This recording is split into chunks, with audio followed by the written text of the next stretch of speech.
so many people are following their own path, self-driven, have self-motivation. Yeah, I gotta help this guy. He's drunk right now, guys. The drink guys. is getting to me. I was on a roll.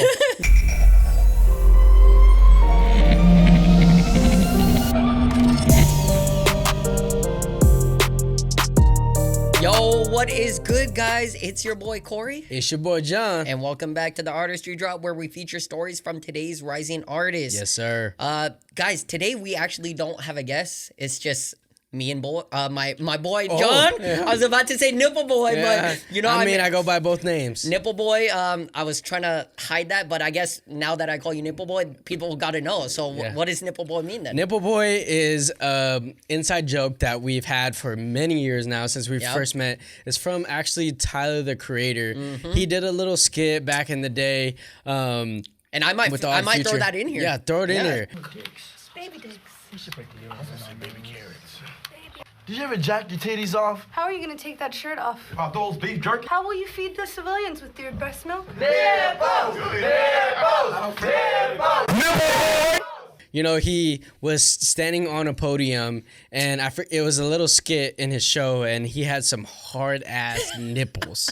I'm talking about, like, he had some, you know, those holes in the shirt, and his nipples were just pointing and just poking out. They look like machine guns. Yeah, they look like machine guns. And, and then they were like, nipple, nipple. Everybody in the crowd was like, nipple.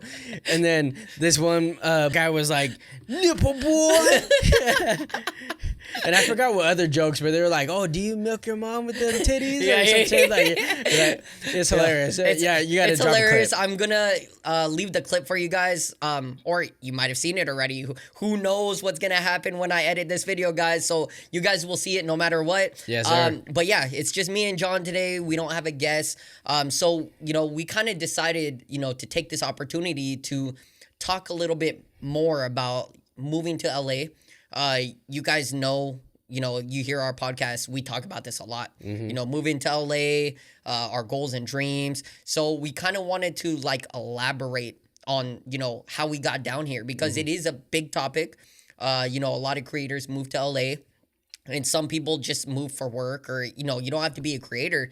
But we wanted to give our advice or, you know, things that we have gone through, you know, when we moved to LA and, you know, what we kind of planned ahead and the tips we have for you guys. So Right. Because, like, the Artistry Drop is all about, like, inspiring the next generation. Exactly. And us as professionals, we know there's other people who might not think the same as we do. Like, things that we do on a normal day basis might not be something that other people might take into consideration, whether you're a professional or whether you're a beginner, whether you're thinking about moving to LA, whether you're not. I think this is definitely a hot topic that a lot of people think about. So, and I feel like a lot of the comments and the feedback that we get is about this subject. So I feel like this segment is going to be important to all the viewers and listeners out there. Yeah, and, you know, we hope you guys take, you know, some of our tips, you know, and advice into consideration because, you know, before moving down here, it did help us quite a bit. And I think now, you know, we've been here almost 3 years now. Yeah. Everything has been doing good, you know, like we've been living well, of course, except for COVID. Right. That hurt everybody a lot. But, you know, like, we're getting out of COVID a little bit and, you know, things are definitely picking up and being a lot better, especially with Artistry Drop, you know, so we're going to just... And we're just, like, speaking on our experience because everybody's experience moving to LA is different, of course. Yeah. So take what you will with a grain of salt because this is what we've been through. Other people might have been through something different. We moved right before the pandemic, so of course that's going to hit us differently than a lot of other people who's moved to LA. Yeah. So just take that in consideration, but we think that our advice and our tips would, you know, it's going to benefit you guys. It's going to help you, you know. And like I said, you know, like you know, we won't talk too much about it, but you got to also realize, you know, a lot of creators that move here, they're already like sponsored and stuff. So it's easier for them to move here. Exactly. But for creators like us that didn't have that kind of help. Started from zero, you know, and trying to build up our network and, you know, moving down here and stuff like that. We'll get into it, you know, so we don't want to talk too much. Right. But first, let's go ahead and just get into the drink of the day and we'll talk more. This is a watermelon like Pina Colada, basically. Yeah, that shit looks fire. So, of course, every podcast I try to throw my own twist, my own personal thing to it. So, honestly, was a very simple watermelon Pina Colada. All I did was blend up some watermelons with some cream of coconut and some ice, and then I added some coconut juice to it. Coconut water, coconut juice, half and half, and then I blend it all together. And then just made this like nice, fresh pina colada. You know, we're getting close to the spring, so I feel like, you know, this is the perfect segue to it. And then I just diced up some freshly cut watermelon chunks into little bits and pieces. And then I topped beets and pieces. And I just topped it out with a triangle, you know, watermelon and the umbrella, and put some watermelon chunks on top. Nice. Put it with the neon vibes with the straw, and bon appetit. Nice. I had to call you out there because it seems everybody is calling me out for slurring my words or whatever. And guys, it's just because I talk so fast. Yeah. I'm not gonna lie, I do talk pretty quick, so it's like my mouth is speaking more than like my mind can think at at that time. But it's understandable. Of course, the drink is hitting. Oh yeah. So it does mess with my mind a little bit. If you guys haven't seen our first episode, it was lit. It was, and it was bad quality too. Yes, it was. So we were so lit, and it was our first podcast, so we had a lot to drink, and we were excited to launch it. So coming back around for round 2, we hope that this is very quality based, you know, with the mic, with the visuals as well, and also with the drinks. But I ain't gonna lie, we had a few drinks before this, and guys, yes, it's facts. Like, you know, I'm feeling it a little bit, and I I'm kind of slurring a little bit already. So, but no, you know, honestly, kind of going back to what you said, you know, what we talked about is, you know, going back to our very first video. I believe we recorded like middle of October. Yeah, I think, or beginning of October, and then we finally launched almost end of November. It is crazy to see how far we have actually come. And, you know, as far as quality goes and all that, like, it's just crazy. Like, I think we've stepped it up quite a bit. We did. You know, as far as questions and, you know, all that, getting our dope guests on and, you know, stuff like that. And, you know, moving forward, guys, this is what you can expect. And like we mentioned before, we got some renovations coming in. We got some of the stuff ordered already, and it's coming. So it's about to look fire. Yes, that's all we can say. So all we looking for, if any of the sponsors are watching, is a neon sign for the Artistry Drop. That's all we need to complete everything, because obviously we have the dark, intimate vibes now. The neon vibes. The neon vibes. So we need a neon light. But of course, the neon lights for our logo is expensive. It is. But we are willing to work with anybody who puts us out there. You know, this is a sponsor to you. We already have a couple sponsors on the podcast, but we really need a neon sign. Come on. Let's do it. We need that fucking neon sign. And, you know, if you guys know our aesthetics already, if you guys are listening on Spotify, you got to check out our YouTube videos. But our aesthetic is, you know, teal and pink, neon vibes, retro cyber type of shit. And, you know, this is the reason why we kind of, you know, changed up the whole setting. If you guys watched, you know, episodes 1 through, I think, 9 or 10, you know, it was just basic. You know, we had bright lighting and stuff like that. Yeah, light. And, you know, it just wasn't our aesthetic. You know, we knew something was missing. So we're like, you know, let's add a little bit more color and, you know, dim the lights a little bit more. And now we've been happy. Like, this is our shit. No, like, when we had the white lights, it was very budget. You know, we knew we needed to start the podcast with the budget that we had. So we did whatever we could to produce that at a timely manner. But now that we're actually toning in and getting the traction that we need, we're actually, you know, kind of tuning things into like what we're really about. We are creatives, and I feel like creatives come out at night.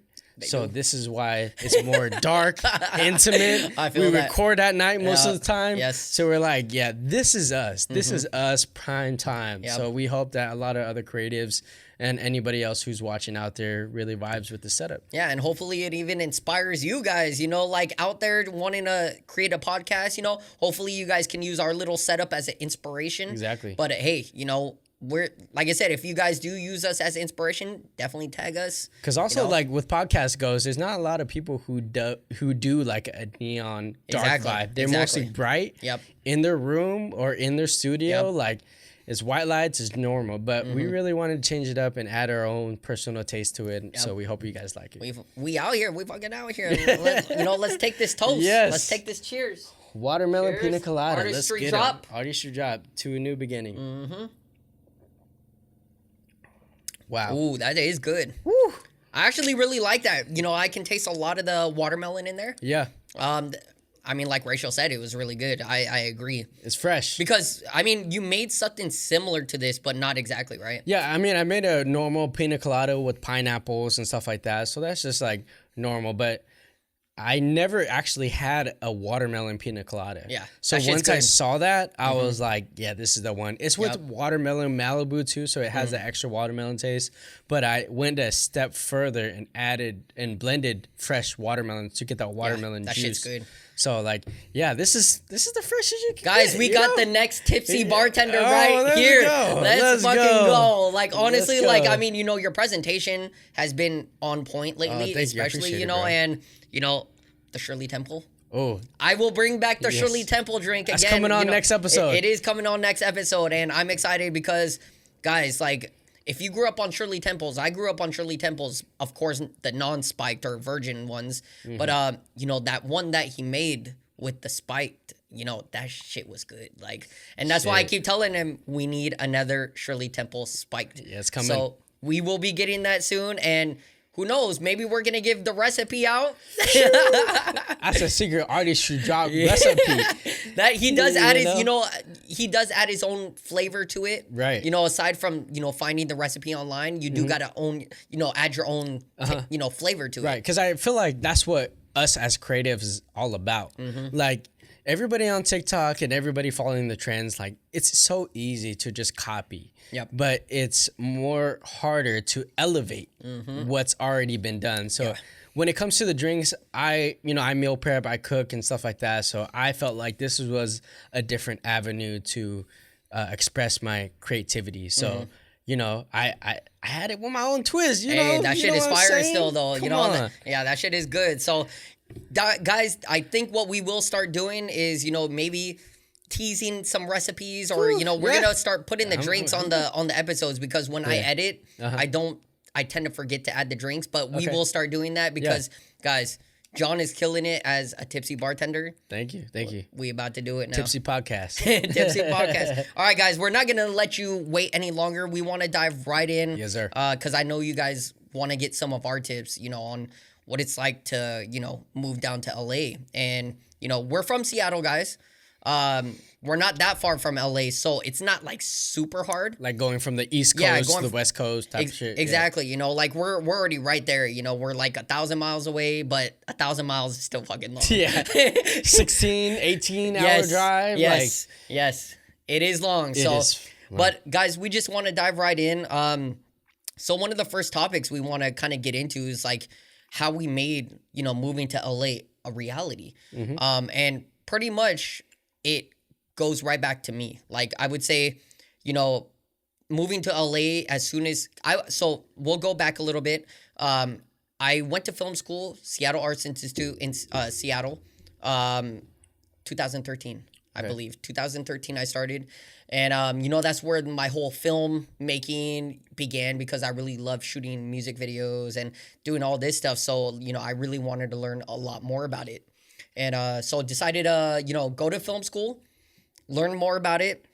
Seattle Arts Institute, definitely not the greatest school. So I'm not going to lie, not the greatest school. And of course, if you guys know the art institutes, majority of them close due to some reason. I forget the exact reason. But so, after coming out to LA 2015 for vacation, I found out about the Los Angeles Film School. And as soon as I saw it, I was like, damn, this shit looks dope. I think I want to go there.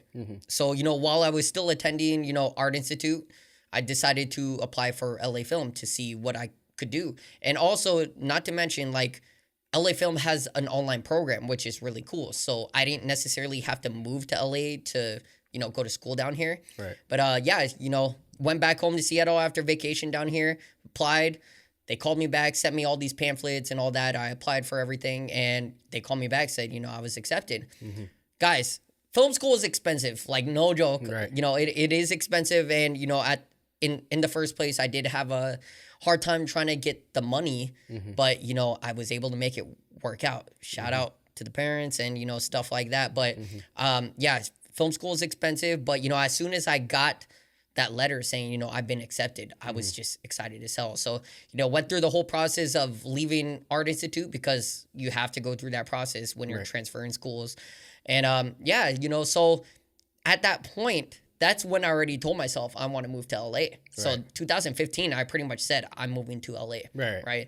So, the next year, 2016, I forget how many, semesters or quarters I was in at that time. But 2016, I already felt like it's time. Right. I want to move to LA and pursue this shit. Right. So, of course, the only way for me to do that is, finding a job. Because you need to be financially stable to move down here, unless you're living off of, school loans. But that's something I didn't want to do.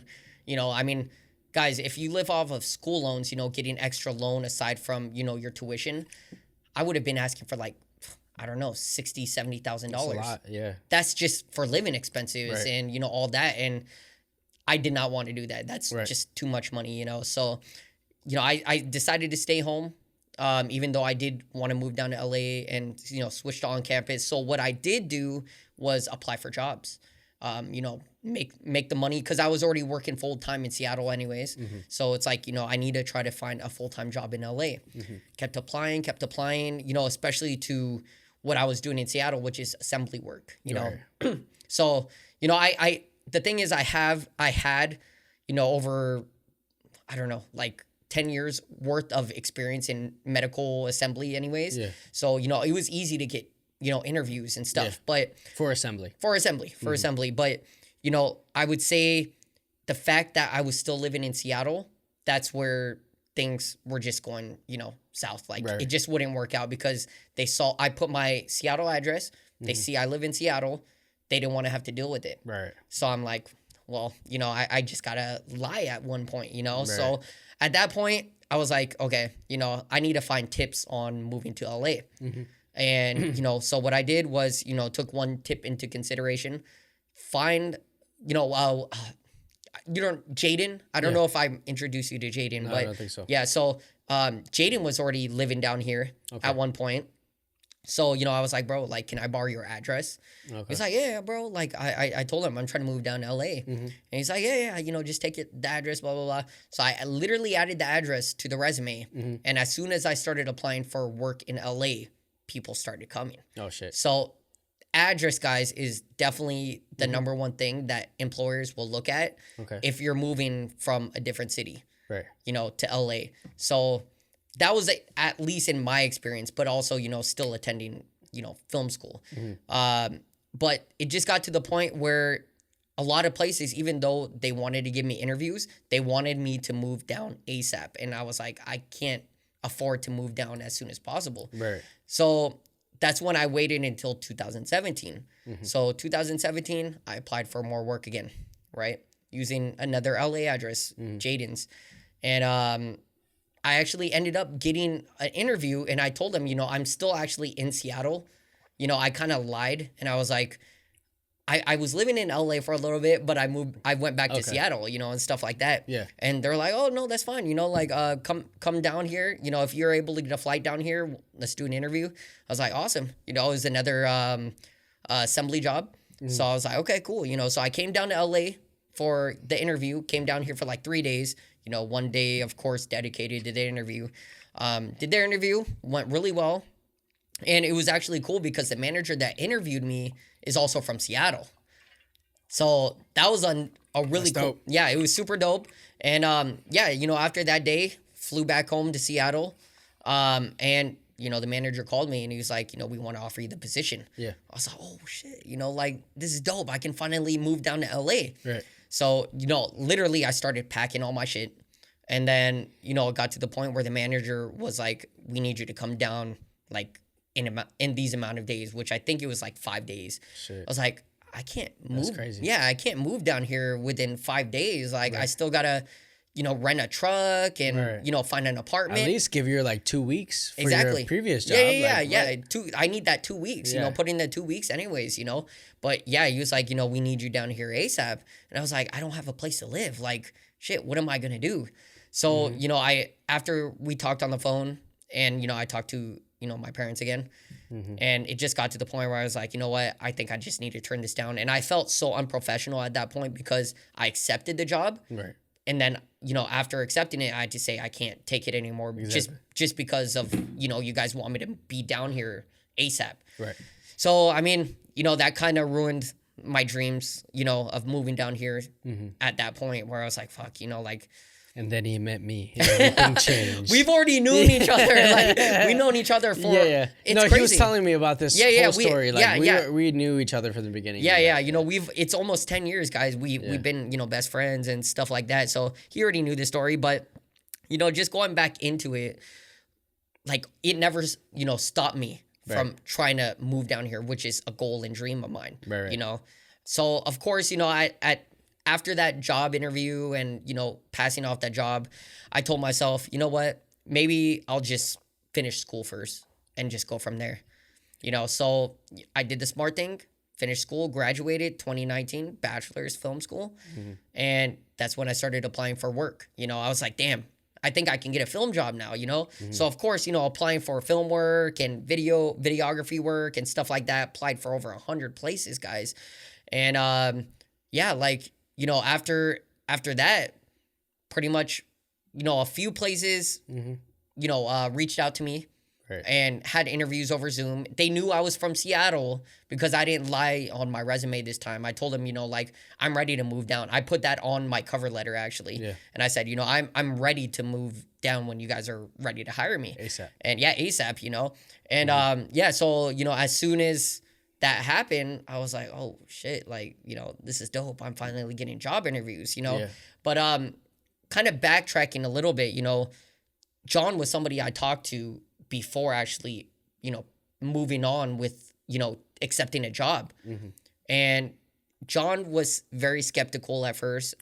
You know, I told him, bro, like, you know, I'm done with school. Let's move down to LA. And during this time, you know, me and John were shooting a lot of photos together. I would bring him on shoots, shooting a lot of music videos together and stuff like that. And, you know, it was to the point where I was like, we need to move down to LA. You know, of course, I love Seattle. That's our home, born and raised. But LA is where it's at. Yeah, because like coming from somebody who's been in the medical field since I was like 17. So at the time, I was already been in the medical field for like almost 5 years at this time. And, you know, I knew like I was really like into dance and like into photography, especially after meeting with Corey and shit like that. And I was taking photography like more seriously. But for me to move to LA was like a big deal. And I'm pretty sure a lot of people can resonate with this as well, because, you know, when you are okay with and comfortable with where you're at, it's hard to change to something different. Because I was originally born in Seattle, but I was raised in Fresno, California until I was 10. From middle school to high school, I was in Seattle. And that was the first time I've been in the same school for the longest time, because every grade school from like grades 1 through 6, I moved to a different school every single year. So being in Seattle was like my place of home. And I felt content with that place, and it was the first time I've ever been in one place for such a long time. So for him to ask me to move to LA was definitely like a big jump for me, because I'm like, bro, I just got here and I'm comfortable, and I finally have friends who I could see like every single year, and close friends that I have in my circle. So I'm like, am I really willing to give that up, you know, for something I didn't have for most of my life, to move to and do something that, you know, could potentially work, you know, because my family has a really heavily medical background and stuff like that. So I took that upon myself as well. So when he proposed that question, I was like, man, I don't know if I could do it. I need some time. You know, I definitely asked a lot of my close friends for their opinions. I asked my parents too and stuff like that. You know, my parents at this point supported me into whatever I was going to do. Of course, they wanted me to be in school, but I knew if I'm going away from the medical field that obviously I'm not going to be in med school and stuff like that. So I'm going to pursue my passion. But I think at that time they knew I was grown, and they knew that whatever I was going to do, I was going to be successful at. So at that point, a few years later, after the question that was proposed, you know, and after talking to everyone, you know, we really sat down and talked about it. I think it probably took honestly, it took probably like 2 or 3 years after you already like graduated and stuff like that. And we were talking about it, and I Not would say, that far, no. because I graduated in 2019. 29? Yes. Okay, maybe it wasn't that far. No. So But you proposed the question I a long proposed time the ago. question like before Yeah. I graduated. You know, I did mention to John that, you know, like, it would be dope for us to move down together. And, you know, it wasn't a serious thing at that point. You know, it was just, we were kind of talking about it because I was still going to school, but I knew the goal was to move down here no matter what. Exactly. And like I said, you know, like, I proposed it to you because, you know, you're my best friend, and it was like Husband? no. No, definitely not that one. Ah, damn it. But Okay. no, you know, like I said, you know, you're my best friend as well, and I just felt like, you know, since you have always been coming with me to shoots, we've been a team for years. You know, Ever since we met, honestly, yeah, we've been ever team. since we met, you know, like, hey, if you guys want to know our story, let us know. No, but honestly, like I said, I mean, you know, we've been a team for years, so it was like, I knew the question already was to also ask you if you wanted to come down, because I knew no matter what, like, if you said no and you were stuck on it, I would still try myself, because this was my goal and my dream. But, you know, the fact that you have always been with me on the shoots, and you also were trying to get into photography, it was only right to ask you. Yeah, and honestly, like, when you proposed that question to me while you're in school, like way before, I kind of like had to think about it in a deeper level. Like, am I really doing it because I want to do it, or am I doing it because I'm living your dream or somebody else's dream? Is this something I really want to take on a part of myself? Yeah. And it took me a few years to realize that, like, you know, with dance, I honestly could have really been something, you know, because that was my first passion. Yeah. And I took the medical route because I listened to my parents. You know, I was like, oh, shit, like, you know, my parents are into this. I see the success that they came with that outcome and shit like that. So I'm like, yeah, I'm a towards, you know, geared towards that, where I went to school, healthcare admin in college and shit like that. But like, I looked at that opportunity of photography and film as like a second chance with dance, because with dance, when I took that turn and focused on more of my career in the healthcare industry, I realized that, like, bro, this is not me. Yeah. Like, I was doing it to fulfill my parents' dreams, to be that, you know, son, that oldest son of 3 kids, you know, and like really proving to my parents that, like, okay, I'm the fucking golden child. I'm the one you look at, you know, I'm the one you say, oh yeah, I'm proud of that. Dude, you know? Yeah. But so I really had to take a step back and realize, like, okay, what do I really want to do? Aside from everybody, like, shut out everybody in my life and like really ask myself, like, okay, what do I really want to do? And dance is something I really wanted to do. And I took photography and film as a second chance of like pursuing something that I am really good at and really passionate about. So I honestly took that leap, not for anybody else. Obviously, I listened to everybody's advice, and I'm appreciative to everybody who, like, you know, supported me onto this journey of moving down. But honestly, like, I shut out all the noise, and I was just like, is this something I really want to do? Yeah. And I took that chance, and this was the biggest chance I've ever taken in my life because I'm not a risk taker at all. You've taken a lot of risks. I mean, definitely moving down to LA was like a biggest risk, of course. It is, yeah, but I was not I was content on where I was, you know. I could have been in Seattle and lived a whole different life and been okay with it.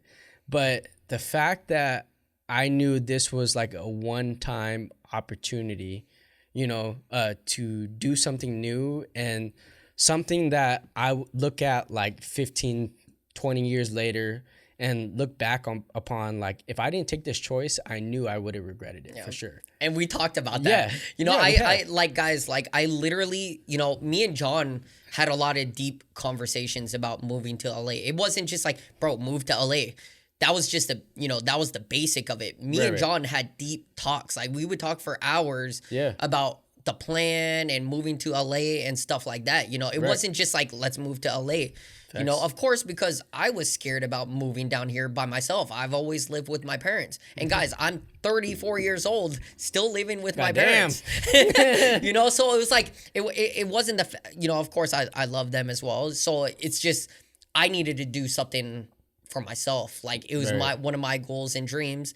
And I knew you loved what you were doing, you know, coming with me to the shoots and everything. So it was only right. I asked you, you know, do you want to? And I knew you were skeptical at times and, you know, stuff like that. But, you know, and, you know, I wouldn't say I was offended. I've told you this already. We talked about it. But, you know, I wouldn't say I was offended.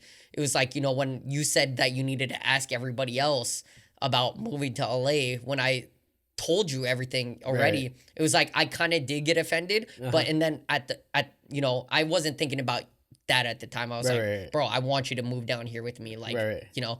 But of course, you know, like, I understand because there are risks moving down here, and you just don't know the what ifs. And you know, that was one thing that was always going in my head too. Is like, what if?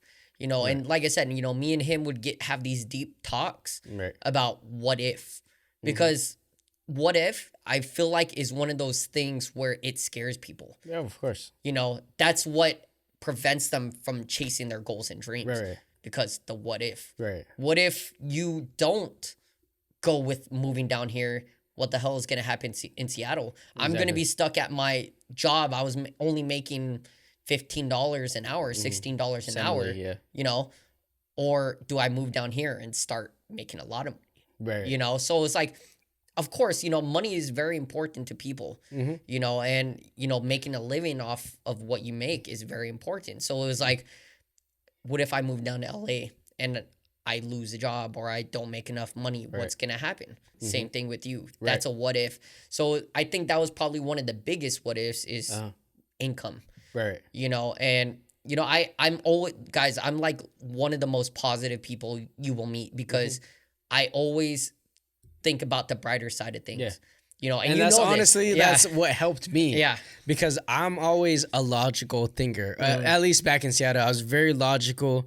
I always thought about like, okay, if we can't plan it out, this shit ain't gonna work. Yeah. You know, and definitely taking the step, taking that risk to move to LA, there's some type of planning, but honestly, you have to go with the flow and try to like maneuver your way into making it successful. But having not have that plan set in stone scared me, honestly. But like having this guy being so positive and like really assuring me, not only assuring me, but like, you know, believing in what we could do as a team and as individuals, like really like motivating me to come through. I'm not saying like he just like talked some shit and I believed it, because it took a lot of years and a lot of time to trust each other to this level. I mean, look at this fucking podcast. Like, guys. Damn, this is like a result of like what we've like manifested. We interrupt this episode with a word from our sponsor. Are you a gamer and looking to amp up your gaming setup? Then we've got an amazing gaming brand for you. Tilted Nation strives to get their customers involved with their development process of new products in order to establish a personal connection and not to mention truly optimized products for the gaming community. They want to go beyond developing amazing products and to lead the gaming community into a united community that works together. A community that pushes gaming essentials to unimaginable heights. They've hooked us up with amazing gear such as this gaming headset stand, mouse pads, and this awesome laptop RGB stand right below my laptop. and now they're hooking you guys up. Use the discount code Artistry Drop on their website, link below, and receive a 15% discount. Now back to the show. Yeah. You know, this is years of us talking about just moving to a place far from home.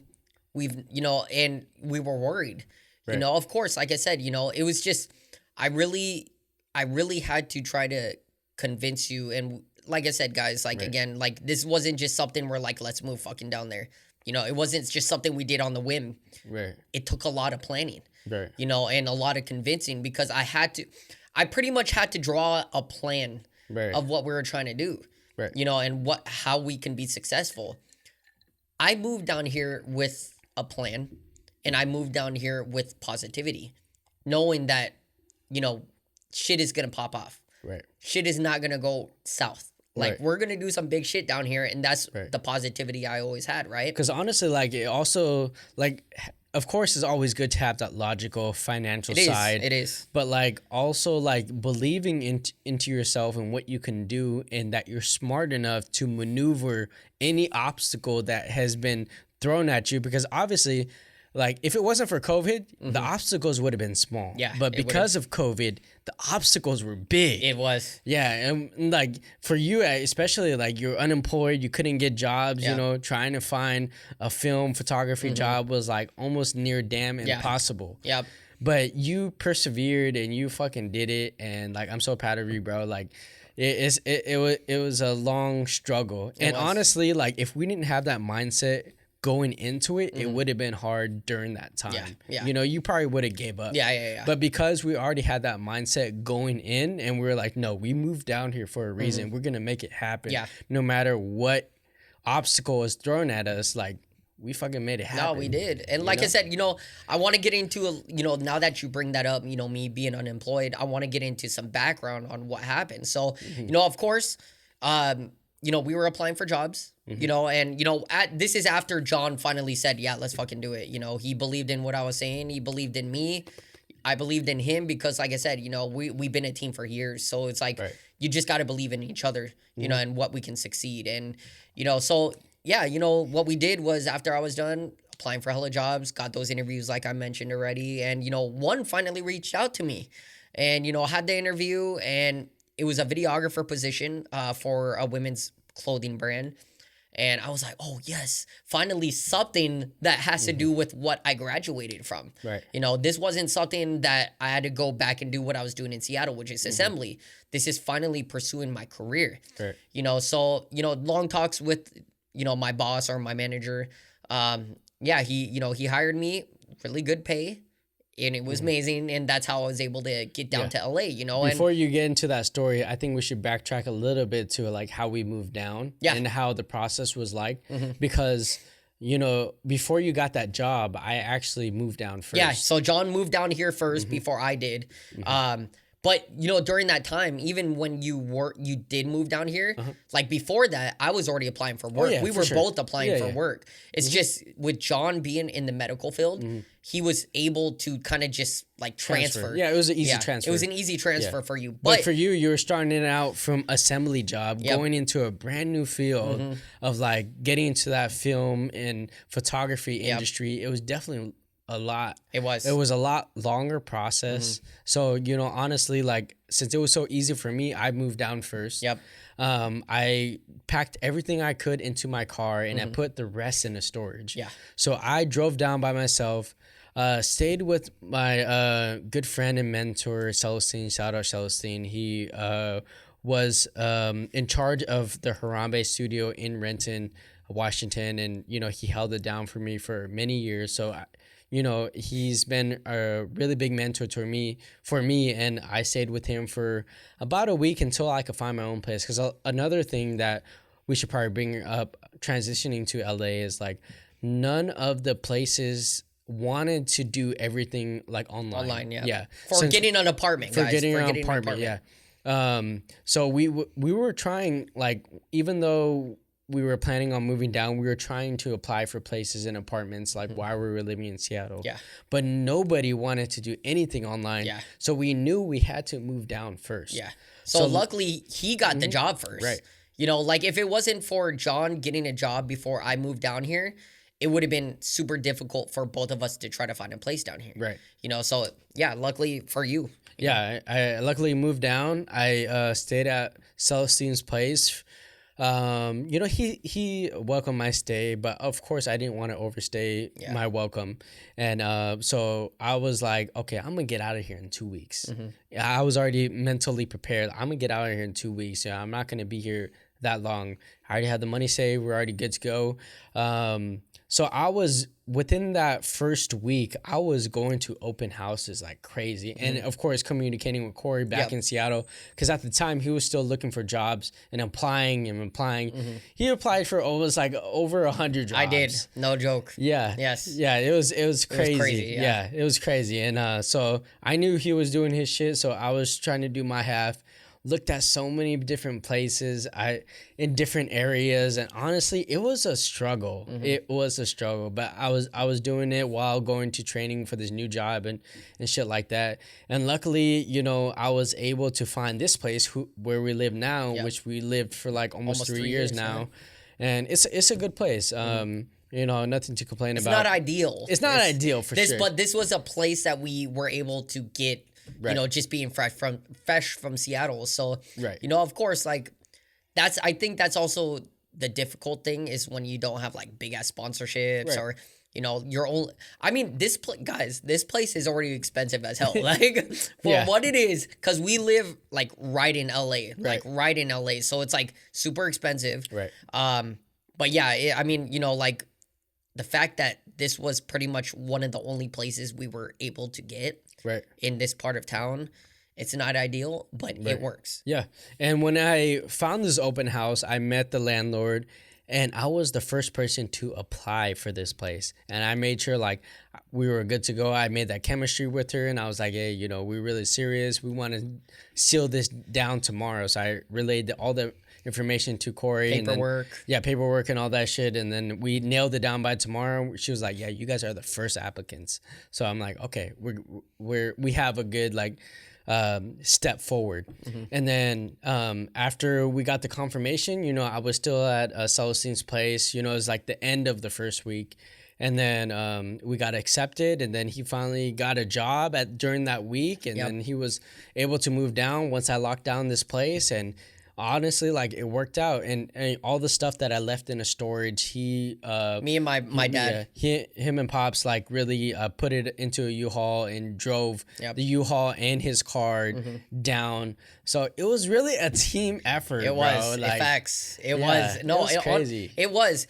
You know, I definitely want to kind of, you know, to help the people out about how we were able to move down here as far as money wise. Oh yeah. So for me, guys. This was, for me, it was kind of easier because since I was going to school, I have to borrow school loans.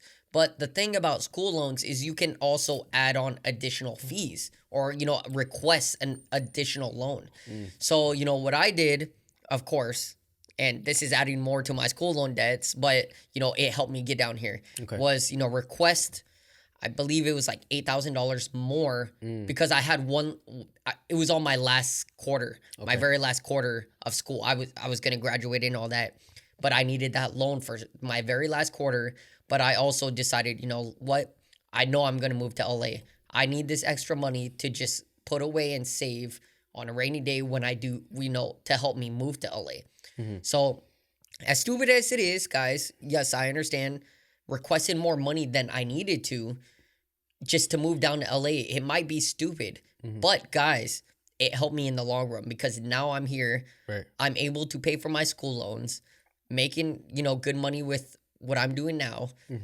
So it was a good decision on my end because like I said, I stayed focused with the end goal and I stayed focused on what I'm gonna, you know, the positivity. It's the positivity that kept me going. So, and obviously too, you never know what's gonna happen when you move down. We didn't know COVID was gonna happen. No, exactly. Yeah. Like, I'm sure that loan helped you with the COVID, you know, happening because you honestly never know what's gonna happen when you actually do make that that change. That's the thing. But I would say, like, most importantly, it was, like I said, it was a big decision to ask for that much extra on top of a school loan, you know?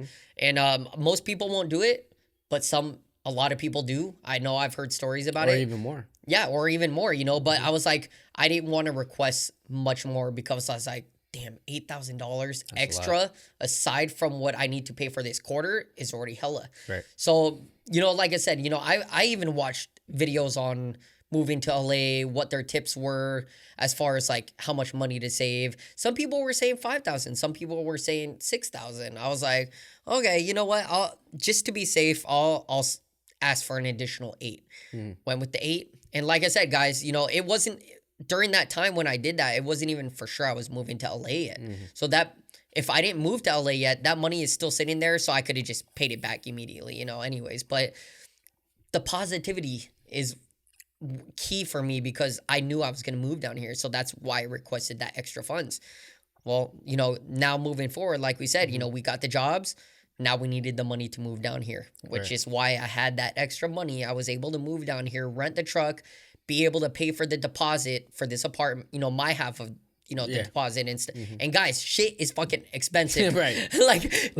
like they wanted first and last. Yes. And also security deposit. Yes. Up front. Yes, it's and the security deposit is as much as the first and last. Yes. So you're paying 3 months worth of rent up front before you even move. Yes. That is insane. Guys, that is it. I mean, we're not going to get too much into details, but that's about almost $7,000. Right. That's crazy. Almost, and like I said, it is crazy. So, thankfully I did request that amount of money because I was able to pay for my half. Right. When it came to saving that money, where did your half come from so the people can at least get an idea? Yeah, I mean, we've been talking about it for many years, obviously. So I honestly started saving 2 years before we moved. Being with my parents, I already planted the seed of I'm thinking about moving, what do you think about this? So luckily I was able to save my half and, be able to help my parents here and there with rent and with groceries and stuff like that. Luckily, they weren't those type of parents who were like, oh, this is how much you need to pay per month. Yeah. They understood my stand and where I want to move forward in life. But obviously I didn't try to take that for granted. So I gave them more of, what I could at the time. But yeah, honestly, I just started saving from a long period of time. So yeah, that obviously helped me. 2 years, you could save a lot in 2 years. Yeah. So that was my money moving down. And obviously having your parents help us, with the U-Haul and stuff like that, which I'm still doing payments with his family too. His family is my family, so we get along really well. So luckily, that was able to happen as well. So I'm still paying them till this day. Yeah. So, but it happens, yeah, to be honest, guys, we did have to borrow from my parents, credit card wise, of course, but like I said, thankfully they believed in what we were trying to do and they let us use it to pay for extra expenses, morely just the rental truck fee. Yeah, U-Haul. It was just the U-Haul. It was, it was, as far as the money we saved for ourselves, it was for the apartment and all that shit. And, any furniture that we needed to get, that was all the money we saved. Exactly. But, as far as, from them, thankfully they were all, thankfully they helped us. That was the U-Haul. Right. Forever grateful. Forever grateful. It's still expensive for a U-Haul. Right. It's expensive, especially for the gas. Yes, the gas. Oh my god. Oh my god. You can only get probably, I want to say 200 to 300 miles on one full tank. So think about. Of course, it's not as much as living on the East Coast, but in Seattle, we had to stop. From Seattle to LA, we had to stop maybe 4 times. So figure a full tank is almost $100 something. Right. You're spending almost about $400 on gas. Right. And then you're almost spending $400 to $500 just on the truck itself. Right. So it's expensive, but like I said, we are definitely forever thankful to them for helping us and believing in what we're trying to do down here. And, we're out here now. But, talking about money expenses again, what I think you guys should save and put away would be at least $7,000. Right. At least $7,000. And also depends on if you're moving by yourself or you're moving with somebody. Yeah. But regardless, I think if you have somebody or not, like 7,000 is a safe place to be. I think so. Yeah. Because you don't know, like right now we live in a pandemic. Yeah. And it's not over yet. So you never know when another big wave might hit or a different wave might hit. So like you honestly never know, and it's never a bad thing to save too much. Facts. It's a bad thing to save too little. Yes. Because there's a lot of people who come here who think that, you know, they could live off of their budget, you know, who could, and don't even, some people don't even like bring a car here. Yeah. Some people just like move here, take a Uber, like, oh yeah, I got enough money saved to like take a Uber everywhere. But nah. Yeah. Nah, like Uber is more expensive here for sure. It is. And another thing is like that money is gonna run quick. It will.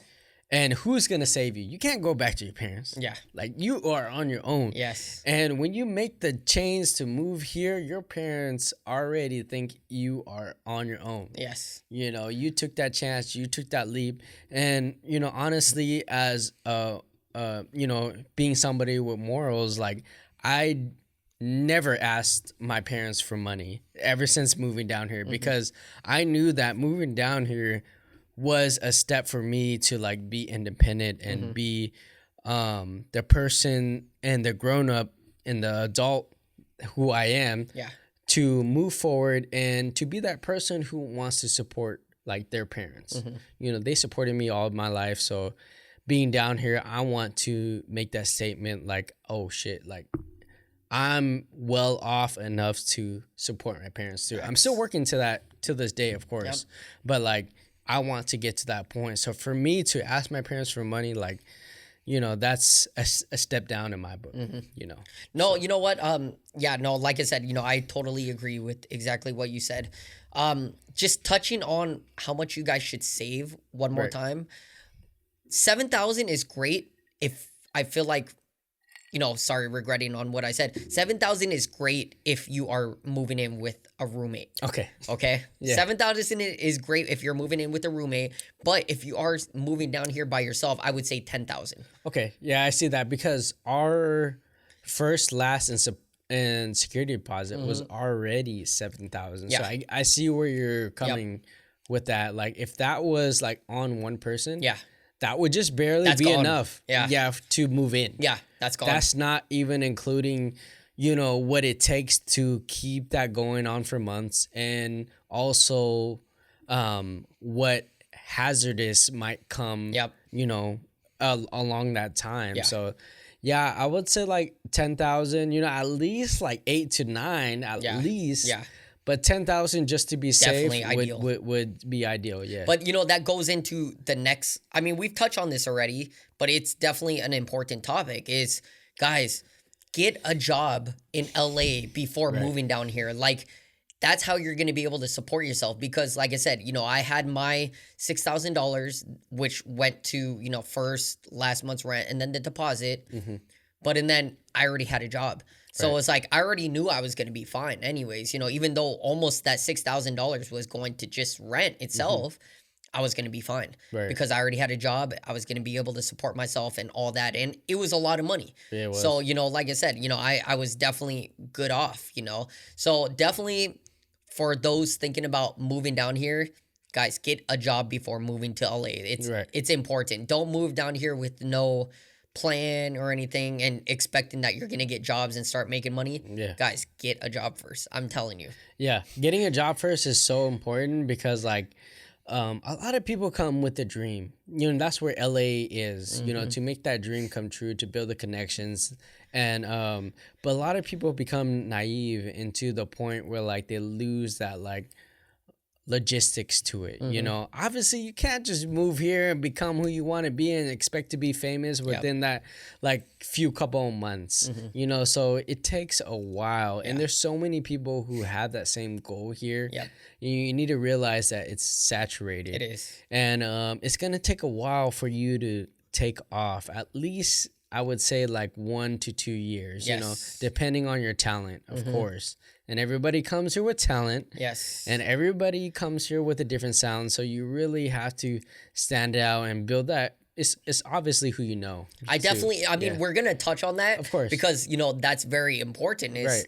you know, that whole thing. But before we do, you know, like, I definitely want to talk about, you know, when me and John moved down here, the mindset was moving to LA. Right. So it was like, you know, we see everything on TV, we see everything on movies, we see everything on YouTube.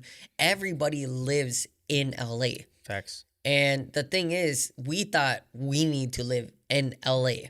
Okay, guys. Well, like I said, for those that are not that live in LA, Los Angeles is a big city, but there are smaller cities surrounding it, such as Burbank, such as Long Beach, and stuff like that. Now, these cities are located in what we call LA County.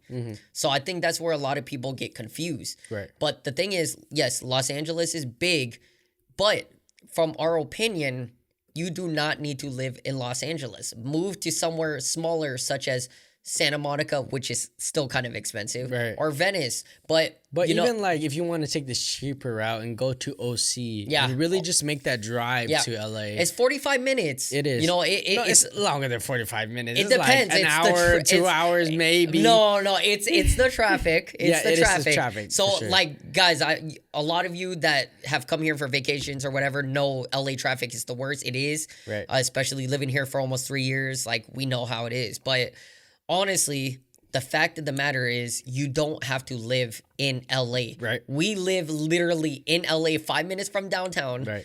And we don't need to live here. You No. know, like Burbank is about 10, 15 minutes from us, and it's a way less, I'm not going to say saturated city, but it's just, there's not tons of traffic in Burbank. Right. Everything is in Burbank, such as stores. Everything is close to you. Like if you love those kind of cities where like stores are super close to you, you can get there within 5 to 10 minutes. Something small outside of LA is perfect. But we realize once you live in LA, everything is spread out. Right. So for us just to get to a Costco is like 20 to 25 minutes away, guys. When in Seattle, like a Costco is only like 10, 15 minutes, you know, and this is how it is in Burbank. Burbank is a big city, but you know, everything is so close to each other. You don't have to go far at all. Yeah, and that's why we like eventually want to move like to Burbank and North Hollywood area, because like it's such a community and everything is such like in a close area. It makes us feel like at home, because being at home, like especially in the South Center area, you know, close to Renton, Tequila area, And like people from Seattle that yeah, of course. People from Seattle who are watching this know what I'm talking about. Yes. You know, the South Center, the Costco, the mall, you know, everything is in that little cul-de-sac, which is like less than 5 minutes away from each other. And that's what Burbank and North Hollywood is. And living here long enough, we realize that a lot of the influencers and content creators live in Burbank and North Hollywood or even area, outside of it. or too. even outside of it. Yeah. And they travel to LA, Venice, Santa Monica, downtown LA to shoot that content, Yeah. because they know it's only once in a while. But where they live and where they can afford is like outside of LA. Yeah. And they know they have to commute for work. Yeah. So if you're thinking about moving to LA, that's something definitely to consider, because if you move into downtown LA or near downtown LA, Which is where we are. yeah, which is where we're at, you're gonna be paying way more than you Yes. should. Yes. You know, you rather make that commute out here, and you know, considering the LA traffic, you might need to leave a little bit earlier, because the LA compared to Seattle, the ETA, when you see on Google Maps Yes. or maps, like you get there on time. Yes. Maybe even No like a minute or comparison. two, Yeah. but in LA, you got to add at least 10 minutes to 15 minutes to that ETA. Yeah. Maybe even 25 sometimes, Yeah. depending on where the location you're trying to get Exactly. to. And especially if it's like a big shoot, a big production, you don't want to be late. Not even like 5 minutes late. You want to be there on time or even early. So you know you have to like plan even early on top of that, because LA is the only place that I've been to that's like added on to that ETA. You be like in traffic, Yep. and then the ETA you see is rising on Yep. 5 minutes, 10 minutes, 15 minutes, 20 minutes. And you're like, what the fuck? I thought like that was into account of when I put in the address, Yes. but it's not. Yeah. That's not how LA is. So that's definitely something to take into consideration. Exactly. And I fully agree with everything. And like I said, it's for those that, are thinking about moving to LA, guys, you don't need to move directly to the city. Just move somewhere outside of it. And trust me, you guys will be thankful for that, because I feel like we didn't know about that. We honestly didn't know about that. No, we Our didn't. mentality was moved to LA. Right. It wasn't moved to Burbank. It wasn't moved to Long Beach or, Glendale or whatever. It was moved to LA. And, after living here for a few years now, it's like now we see it. We really did not have to live in the city. So hopefully you guys take that into consideration. Another thing, of course, living in LA, everything is super expensive, such as food, gas, parking, and everything like that. So I feel like right in the middle of LA where we live, it gets pretty expensive, as far, especially gas, guys, like gas so this is the weird thing I've noticed, and I've told you this many times, is like, so we have a mobile next to us that's like $5.50, let's say, right? The street down, guys, is $6. It's so crazy how just literally a half a mile down or just a street down, it's 50 to 60 cents more versus the one that's you live right next to. Not only gas stations, but if you think about the area we live in and like the blocks and how like the houses are so like gentrified, like moving just a block down. Like we live in a like okay area, like it's like half ghetto, half nice. But like literally like we're like on the ghetto block, and then literally across the street is a nice ass block. No, I wouldn't even so I won't even say, guys, like where we live is not ghetto. Like because literally okay, I would state this as ghetto is like where you see like hella people hanging outside, partying and drinking and all that shit. That's true. In our block, nobody literally is outside. It's quiet. It's dead as hell. And we're, sometimes we're out late. We get here maybe 11 or 12. Nobody's on the streets at all. Right, that's true. It's super dead. So I would definitely say like where we live in this part, it's great. It's a great neighborhood. And they're actually building new apartments, super nice ones. Yeah, they're Like, finding out. We interrupt this episode with a word from our sponsor. Are you looking for a way to energize for the day? We got a product that will do just that. Introducing Gamer Subs. Gamer Subs is a keto-friendly, zero-calorie, zero-sugar-based energy drink that introduces nootropics to sharpen focus and increase reaction time. Gamer Subs is also organic caffeine-based that will maximize energy and endurance. To make it easier, each scoop used is 100 milligrams so you don't go over your daily limit. Each tub of Gamer Subs contains 100 servings. Gamer Subs also provides caffeine-free tubs for those that just want their daily vitamin dose without the need for caffeine. Not only do they have energy drinks, they also have dope merch, such as these waifu cups, t-shirts, and hoodies, and much more. Are you ready to energize with Gamer Subs? Use our code Artistry Drop on their website and receive a 10% off discount. Hey, now back to the show. Yeah. Like, this is a good area. Yeah, this is a good area. Like we definitely looked before we even like think about like looking at apartments and shit like that when we first moved down. We actually look on, I believe it was Trulia. Yeah, and Trulia. it has like the crime rate. Yeah. Per like We've definitely area. looked at that because we're like, like in Seattle, of course we have crime, but it's like, with the mentality moving to LA, it's like, damn, we don't want to get in. Yeah, because we hear about Compton, we hear about South Central. Like we know it's a different level of ghetto. Moving out here to LA. Yes. This is where the gangs were formed. Yes. This is where they originated. Yes. So we know like we need to be a little bit more skeptical than Seattle. Exactly. For me, I was raised in Renton. Of course, it's pretty Federal bad in Way there, in Tacoma is like really ghetto and stuff like that. So I was like kind of raised in the ghetto, but I know like moving to LA, it's a different. That isn't even considered Yeah, ghetto. yeah. So we really had to do our research, and I hope you guys, thinking about moving down here too, really do your research. Yeah. Trulia is a great tool. It tells you like how many crimes were reported within the last month in that area. So that is something definitely we researched on. Exactly. And luckily we researched upon this place, and we found out that it's not as bad compared to the other places. Yeah. When I mentioned ghetto, I mean as far as like infrastructure. Yeah. Like what the apartment looks like on the outside looks more ghetto than the apartment or house across the street. Our area in general is not ghetto at all. It's not. It's not. It's really it honestly, guys, it's clean in our area, and the fact that they literally tore down like 4 houses in this area and building nice ass apartments, like luxury ass apartments, modern, So, the fact that they're building those luxury ass apartments here means they know this area is not ghetto. Right. It's a nice area, and I think this area where we live in is on the come up. Right. And I mean, we don't know how much these apartments are worth that they're building, but they finished a couple of them, and guys, like, they're nice as hell. Like, I feel like these apartments would go for like $2,500 to $3,000, but who knows? Just because we live in this certain part of the city, it may be cheaper, but it's still the fact, like where we live is not ghetto whatsoever. It's a nice, peaceful neighborhood. We haven't heard gunshots or anything like that. So it, like I said, I would say I agree with John on looking up on Trulia or, stuff like that. Look up, crime and all that stuff if you're definitely trying to avoid all that, which, we were.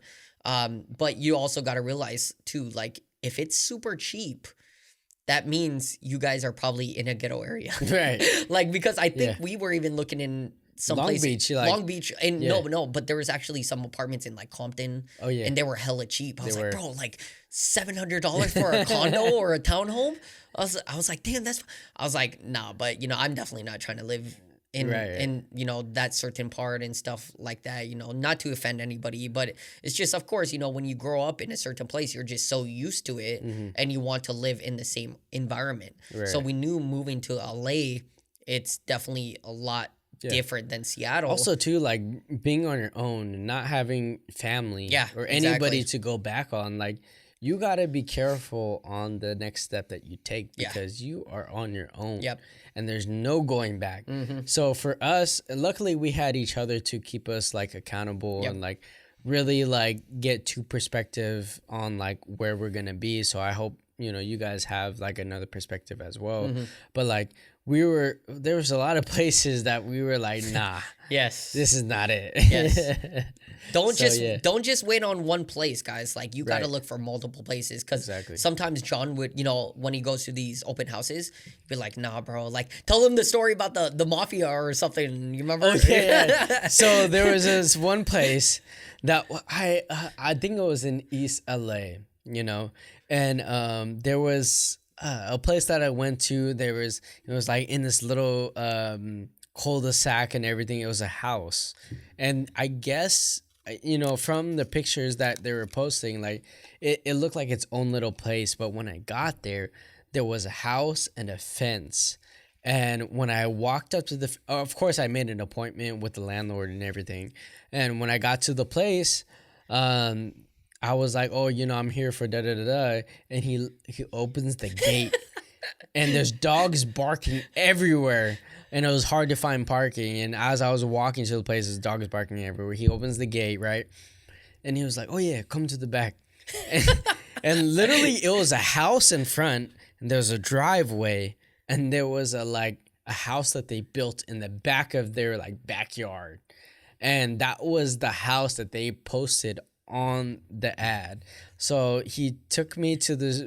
Well, first of all, let me just talk about the landlord who I was in communication with. It was a woman. But when I got there, there was a guy sitting on a chair in front of the gate. And he was like, I was like, oh, I'm here for da-da-da-da. And she was like, oh, no, I'll take care of you. And I was like, okay. And that's already sketchy. Yeah, I was by myself. Corey wasn't even down. I wasn't down here yet, I was guys. by myself here, Yeah. going to these open houses. I was like, all right. So he walks me to the back, and literally, like, it just he walks me to this, like like house that they pre-built. It was kind of nice. It was kind of modern. And then it just had a bathroom and a small kitchen, and I forgot how much they were posting it for. But I was like, nah, I'm not trying to like come every day after work and like have to go through their drive-through of their house just to reach like my place. And I didn't like how I didn't meet the landlord, and it was just like really sketchy. Dogs barking, dogs chasing me and shit. Like I was like, I do not want to see this on a daily basis. It was cheap, but I was like, nah, it's not worth it. So yeah, I moved on to the next place, and I told him about the whole story, and of course, like, yeah, he thought it was crazy. Yeah. No, and like I said, guys, you know, like you do have to take into consideration the cheaper the place, the worse it might be. You know, you never know what you're going to be dealing with in the neighborhood or whatever, but you know, just take your time to do research when you're looking for a place to live, and I think you guys will be good. Facts. But just kind of touching quick, because we have a couple more topics to talk about, is like I said, you know, LA in general is expensive. You know, like the food is even a little bit more expensive than it is in Seattle. Some, you know, like a McDouble or, you know, something at McDonald's Fast is food, fast food. It's like, you know, it's like $2 or $3 here, but back home in Seattle, it's like $1.50.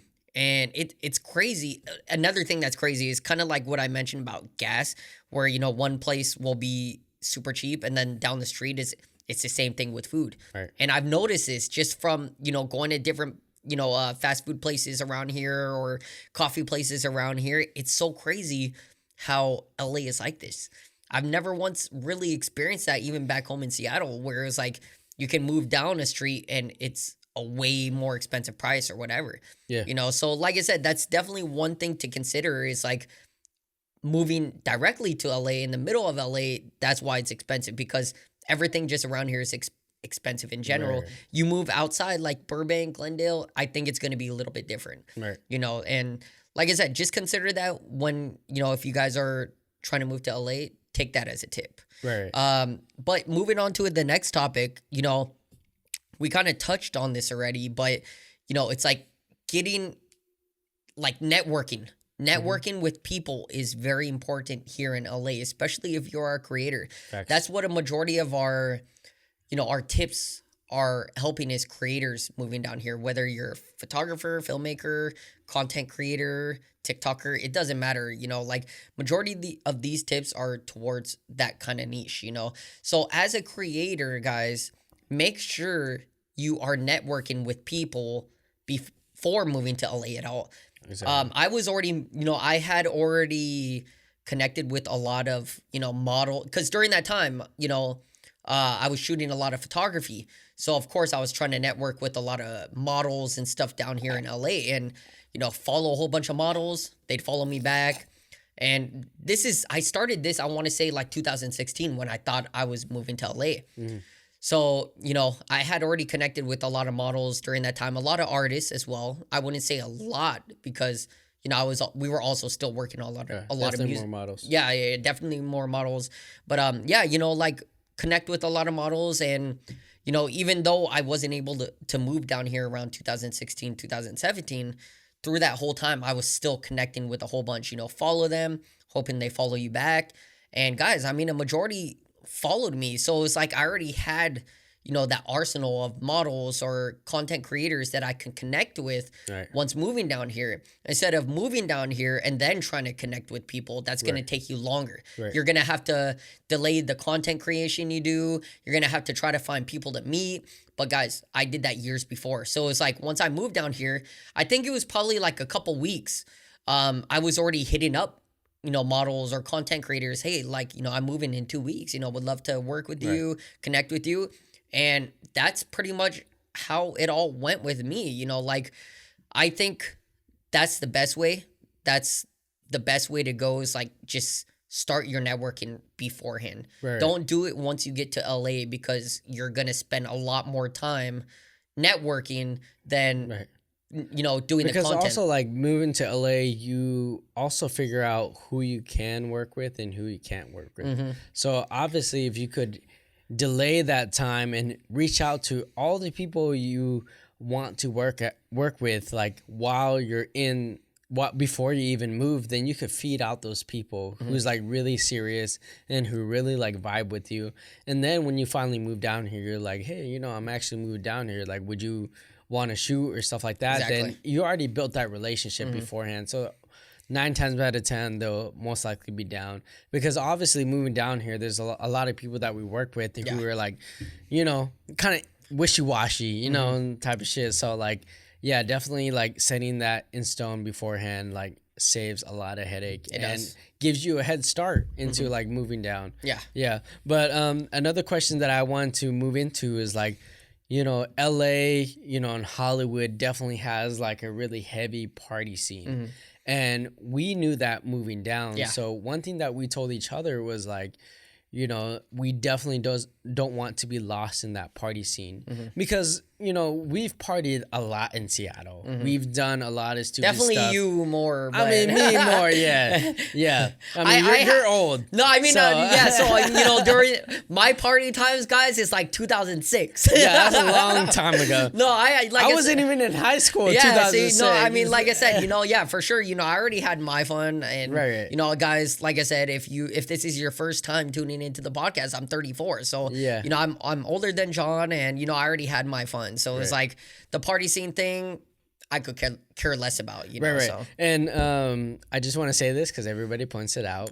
When I make fun of this guy and I make old jokes and, you know, say stuff like that, it's an inside joke, because obviously he doesn't look as old as he is. Yes. But he is older than I am. Yes. So we just and always, my girlfriend, which is the same age as me. John. Yeah. You know? So we just make that inside joke. I don't Yeah. mean to offend anybody like at that age range or even older, you know, stuff like that. It's just something that we hold like as a joke towards it's- us. So it's I a hope joke. it doesn't offend to anybody. Yeah, it's a joke, guys. Like, you know, there have been people that have actually pointed it out, which Right. I'm, you know, I didn't think was gonna happen. You know, like I don't take things personally like that, and you I know, know, John being yeah. my best friend, it's like those are jokes to us, so I could care less, you know. But you know, I understand, you know, people that are listening to this podcast that might be either the same age as me or a little bit older, who Right. knows, might take offense. So I you know, I mean, understand. like Yeah, I said, totally. guys, please don't take offense to it. I think it's funny. It's a joke to me as well, and you know, I'm the same age as you guys are. You know, you guys are older than me, but it's still it's a joke. So Yeah, exactly. So like, now that we got that out of the way, he had to get it out, guys. had to because get it out. yeah, you know, so many people were talking about it. So Yeah, now that we have a podcast that's directly towards us, I need to get that out of the way. Yes. So now I can make all the old jokes. I'm just kidding. But yeah, going into the party scene, like, we've obviously had our fair share, and throughout the years, at least for me, and obviously I'm definitely like a lot younger than this guy, but like I felt like, you know, sometimes like I've wasted so many of my past years, you know, after being 21, going to parties, going through all these festivals and raves and stuff like that. Like, it's just like, okay, I had my fun, but like, what is that really contributing to my career and what I want to do in life? So now that we moved to LA, we're like, okay, this is a brand new start. We can really be anybody who we want to be. So like when we moved down here, we're like, okay, this is who we are, and this is what we're going to pursue, and really take it into consideration that like this is our career at a professional level. So for me, at least, I was like, you know, this is way more serious than just like, oh, you know, I'm having fun and I'm going to move down and be a photographer type of shit. No. This is my passion. This is what I'm trying to do as a career. So I need to hold myself accountable at a different level. So not getting lost into the party scene was definitely something that we hold each other accountable of. And we're like, okay, we moved down here for a reason. We're going to make that reason, and we're going to make the goals that we set for ourselves really happen. Yeah. yeah, and you know, like I said, you know, nothing against people that do the whole party scene out here. You know, I understand it's fun and all that.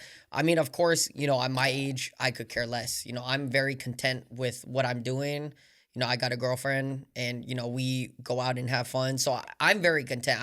I could care less about, you know, the whole party scene, but I do understand the party scene down here in LA can be very important sometimes because you're networking with you're making connections with possibly big people that, you know, could help you advance in your career. And I understand that, but I guess for me, you know, it's not that big of a deal because I think we are good pretty much with what we're doing already. You know, we've connected with so many dope artists. We've connected with so many dope content creators. It's like I'm already content with what we're doing and it just keeps advancing no matter what. It's not like we're stuck with one person.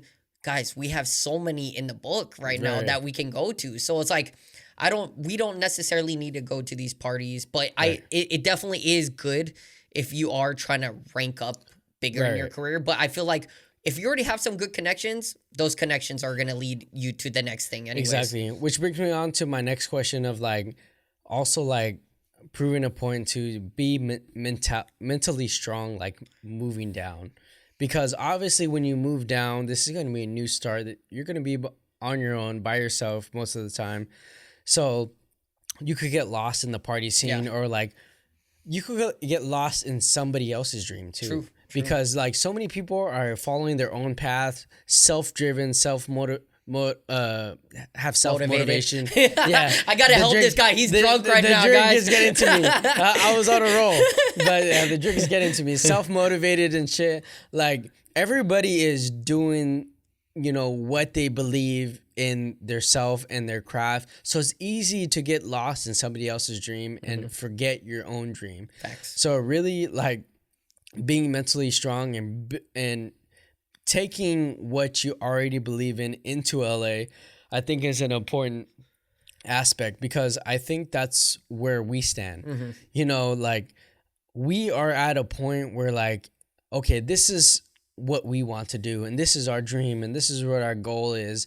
And no matter like how hard we push towards that dream, like obviously everything is like pulling in, you know, because we're original, you know, we follow our own path, that it attracts the same type of people, you know. So I feel like, you know, for us, we don't really need the party scene because the party scene is kind of like coming to us. Facts. You know, I agree with it. Yeah, I agree with it. We have a lot of big guests. You know, we are doing our podcast with our own original idea. Like it attracts, I feel like, the right type of people. Yeah. So I feel like the party scene, like, is for a different, of course, type of person. I'm not knocking down anybody who tries to build the connections in the party scene. But like for us, like we really had a strong mentality of like, okay, this is what we're gonna do. This is who we are, and whoever fucks with it, and whoever doesn't. Yeah.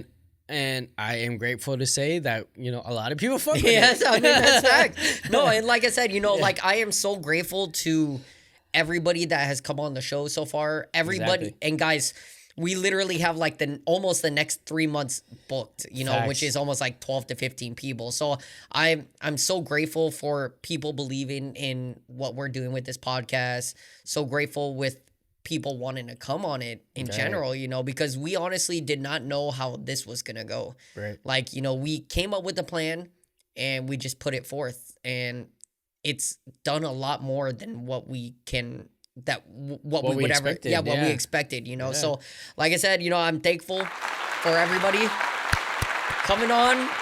And for the future people coming on, I'm thankful for you guys. So thank you for supporting Artistry Drop, and we have a lot more things to come. Yeah, and so that's talking about all the positive things. Yes. But I want to get a little bit about the nitty-gritty and like what the negative side of LA can bring.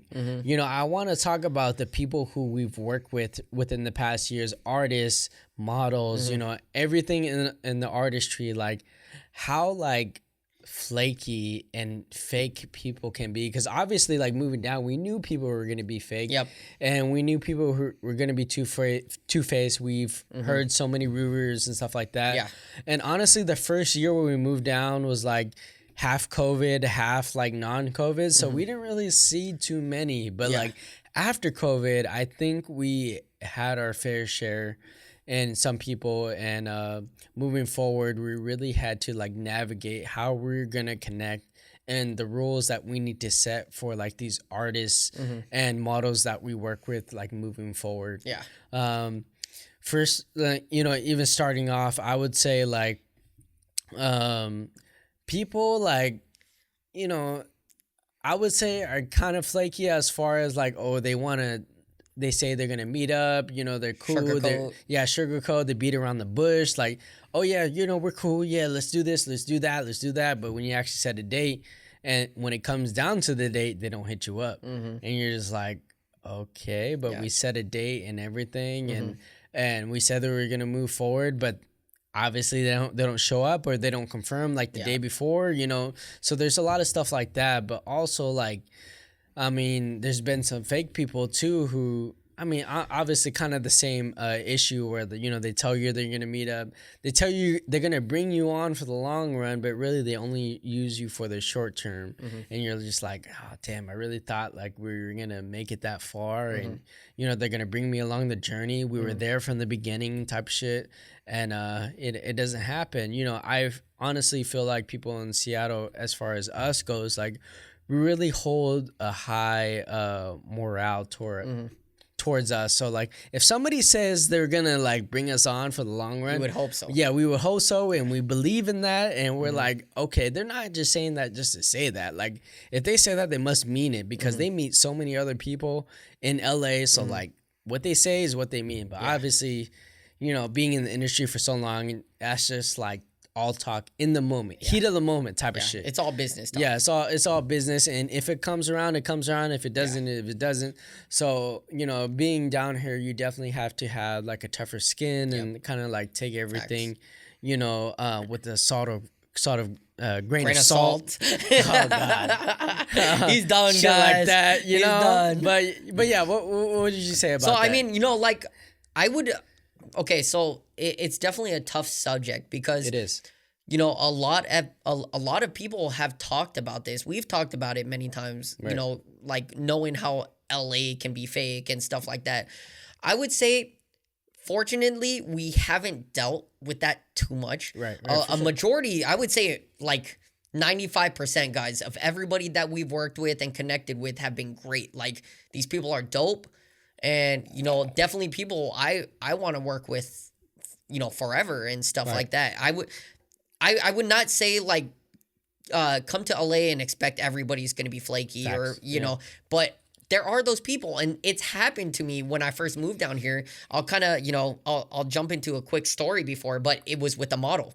And this shit pissed me off, guys. Like, she was canceled after this. I'm not going to say any names, of course, but so, you know, we settled with, and I'm sure whoever listens to this story will agree this is fucked up, okay? And this pissed me off. But anyways, so we settled. You know, I talked to this model weeks in advance, settled a concept, settled a location. We were going to an arcade shoot. Sent her the location, right?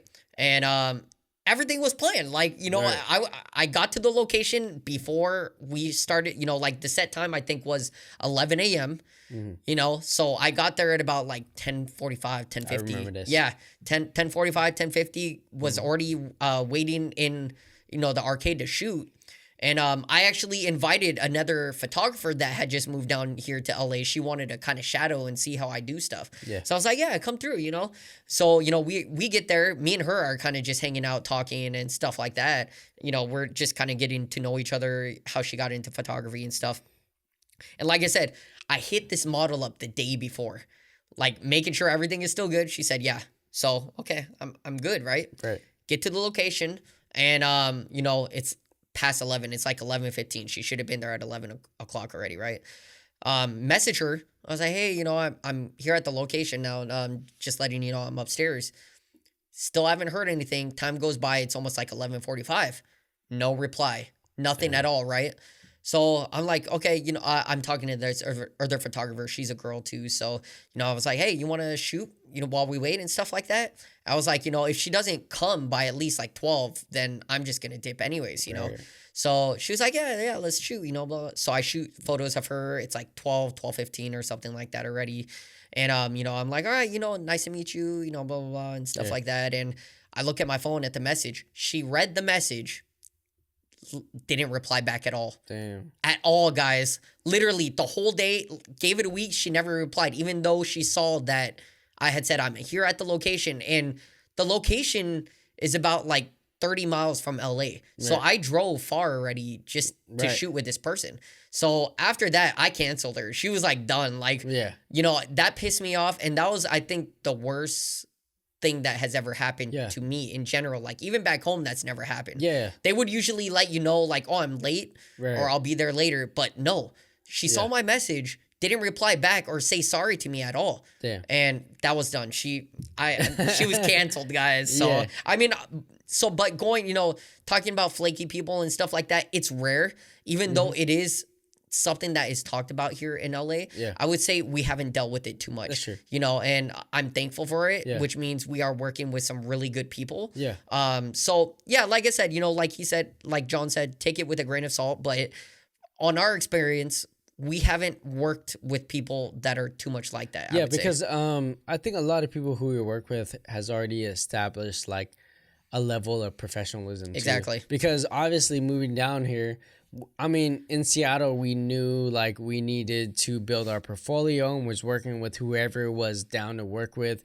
But we've been a little bit selective, you know, working in LA. You have to. Yeah, choosing who we work with and seeing if we vibe with each other even before like meeting and stuff like that. So luckily, you know, we've never really came to those hard stops of like people being two-faced and being fake and saying one thing and not mentioning another. Sometimes like life, COVID, you know, happens. So, you know, we definitely are like really understanding, and a lot of people who we've met already has definitely like elevated us to that next level. So yeah. I think that honestly just goes back to our Seattle roots. Like, guys, us Seattle people don't get mad easily. Like, I would honestly say, like, we don't take a lot of things to offense. And, you know, because Seattle's way different than LA. And I'm sure that goes for anybody that doesn't live in LA in general. Like, everybody comes from some kind of environment or something that they grew up and raised on. Like, you know, they say people in the South are super nice. Like, I would say the same thing in Seattle. You know, it's like that's just how we're raised. And, you know, like I said, it's like once you come to Seattle, you got to expect either some hostile people where, you know, you're not used to it in Seattle like we are. Or, you know, it's just a different breed. So, like I said, you know, another tip is when you move to LA, and I'm sure you guys already know this, just reminding you, there's a lot of different people here in LA. So you just got to get used to the environment of people. And going on the flip side, like we talked about like giving tips to like people who move down and, you know, based on our experience, like going into my next question is like, what advice would you give yourself like before even moving down like 2 or 3 years ago that we should have done? Honestly, I'm not gonna lie, I think we did everything right. No, you know what, I'm not gonna lie, just because like I said, guys, like, you know, the goal was to move to LA in 2015, which is when I started school. So it was like I was already planning out, I was already grinding and, you know, finishing up school. So I was already coming up with a lot of things to make it right and know that I would be successful down here. So, like, I don't know if I would actually say anything to my younger self or 2 to 3 years ago on how I would change things, because I think we did it right. You know, I think we did it to the point where, you know, we were making income. We're not going to be out like, you know, not making any money or anything. We had a job. So it's like I said, you know, this was even before I mentioned moving down to LA with me, I was already planning for this. So I think, you know, when I was already planning and then when I was ready to mention it to you, it was like me and you kind of built more ideas around it. But I think we already killed it on moving down to LA because a majority of people that move down here just move on the whim. Like, let's move to fucking LA. Let's do it. We're going to be fine. But they don't think about those things where it's like, okay, move to LA, but how are you going to make money? You know, like, it's just those little things that some people don't think about, and they just want to come here for the success. But and then, of course, they get sucked into sometimes the party life. There goes your money. Now, what are you going to do? You know, so yeah, like I said, I honestly, you know, I don't think I would say or, you know, give any other kind of advice except for you know, like what we already talked about, get a job before moving down here, connect with people, and guys, you will be good. Yeah, honestly, yeah, we went about it the right way, saving money. Yeah. You know, transferring. that's another thing. to the job. You know, having a job already lined up before even moving down. You know, definitely having the expenses to move down with the U-Haul and everything. Everything went like according to plan. Yes, Of course, exactly. like, you know, we did plan extra on top of like the moving expenses. Yep. I think that really helped us. Yes. The only thing I would say is, you know, I wished we moved down after COVID. I do too. Yeah. But But, you- we would have never known. Yeah. That's something out of our control. It is. You know, we did the best we could. We moved down at the right time with the right amount of money. You know, so we thought everything was going to be good, you know, and that is something out of our control for sure. I do have to say, like, I agree with that at a certain point, but if you think about it, we were locked down here in LA for a year, Right. meaning we got more used to the environment. mean, So I sure. feel like, you know, like the fact that, yes, COVID sucked. We were in LA for COVID. We didn't go back home. But it was like, you know, we moved down here September 2019. But, you know, COVID hit in February or March of 2020.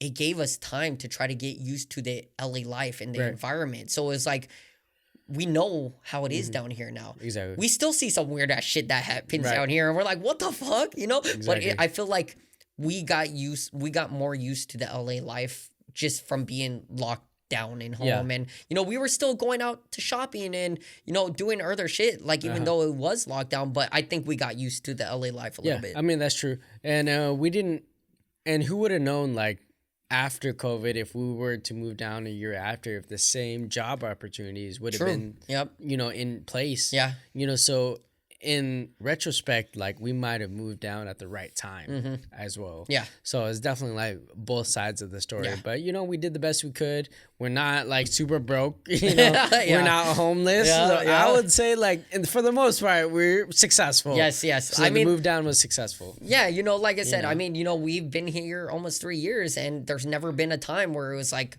we need to move back home. There are people I've heard that are like, oh, fuck, I can't do it. Like, Right. you know, I got to move back home. I've never once thought that being down here because I knew already we're down here, we're going to make some shit happen. You know, we're going to get that success and the success that we, you know, we already had that mentality with moving down here. Right. So, you know, like I said, you know, like moving to LA has been a dream. And, you know, I already Right. plan on living here the rest of the time, you know, except, you know, maybe moving back to Seattle for retirement. But other than that, guys, this is where, you know, the job is. This is where the career is. And, you know, yeah, that's just how it is. Yeah, and I want to dive into a little bit deeper of like both sides. Obviously, our podcast is about, you know, being in the art industry, Yep. you know, Artistry Drop, you know, stuff like that. But also like, you know, the flip side of like being a normal person. Like, should you even move down to LA at not being in that entertainment industry?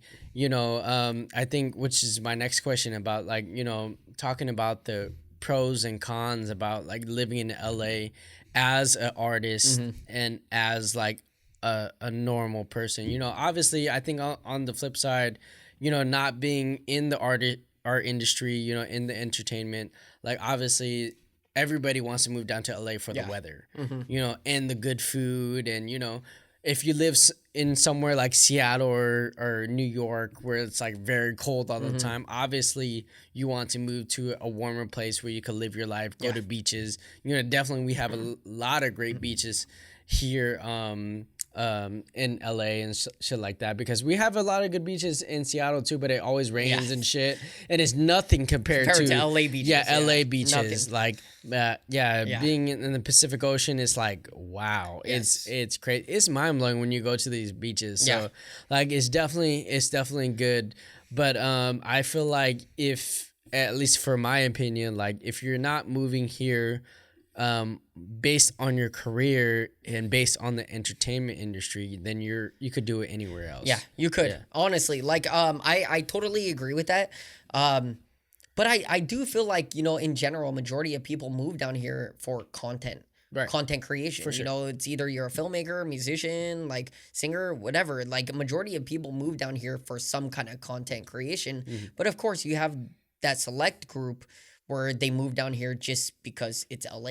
Right. They know how LA is. And you know, some people get away with it because there are big jobs here, like medical jobs and stuff like that, where people in Seattle, they can move down here with a big medical job. Right. And I understand that, you know, like, guys, you got to take advantage of where you can make more money. Right. Like, if you're only making minimum wage in Seattle, but you can make like double that in a different city, why don't you do that? Right. You know, like, it just makes sense, honestly, to me. And like, you know, like, yes, LA has great weather, great food, and definitely, you know, the best place to network with people. But I feel like too, you know, like, I still have that sense of I miss home because that's what I grew up on. Right. You know, Seattle, you know, we're gonna, you know, we're gonna go back to Seattle just because, like I said, talk about Seattle, Right. not go back to Seattle, guys. No, but you know, like, Artistry Drop, we fully rep Seattle, and that's why we have the Space Needle and the logo and all that stuff. We love Seattle, and Seattle has a different kind of beauty, and you know, it's way different than here in LA. But it's crazy also to see like people that live here when they go to Seattle. I see this all the time on stories. When they go to Seattle, they mention they love Seattle.